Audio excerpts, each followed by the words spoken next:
హే everyone, మనం daily phone charge చేస్తాం కదా. ఛార్జింగ్ అప్పుడు మనకు ఫోన్ హీట్ అవుతే కొంచెం భయం వేస్తుంది. లైక్ బ్యాటరీ డ్యామేజ్ అవుతుందా లేదంటే బ్లాస్ట్ అవుతుందా అని. అసలు ఫోన్ ఎందుకు హీట్ అవుతుందో మనం సింపుల్ సైన్స్లో చూసేద్దాం. ఫోన్ ఛార్జింగ్ అప్పుడు ఎలక్ట్రిసిటీ బ్యాటరీ లోపల ఎంటర్ అవుతుంది. బ్యాటరీలో కెమికల్స్ ఉంటాయి, వాటితో కెమికల్ రియాక్షన్స్ జరుగుతుంది. ఎలక్ట్రిక్ ఎనర్జీ మొత్తం బ్యాటరీలో స్టోర్ అవ్వదు, కొన్ని హీట్ ఎనర్జీగా కన్వర్ట్ అవుతాయి. ఫిజిక్స్ లో దీన్ని energy loss or energy dissipation అంటారు.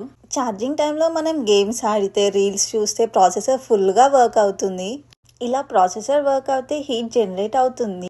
సో ఛార్జింగ్ పెట్టినప్పుడు మనం యూజ్ చేస్తే డబల్ హీట్ జనరేట్ అవుతుంది. అందుకే ఛార్జింగ్ టైంలో హెవీ యూసేజ్ అవాయిడ్ చేయాలి. ఒరిజినల్ ఛార్జర్స్ యూజ్ చేయడం best. Normal heat is okay, but extreme heat is danger. So please be careful.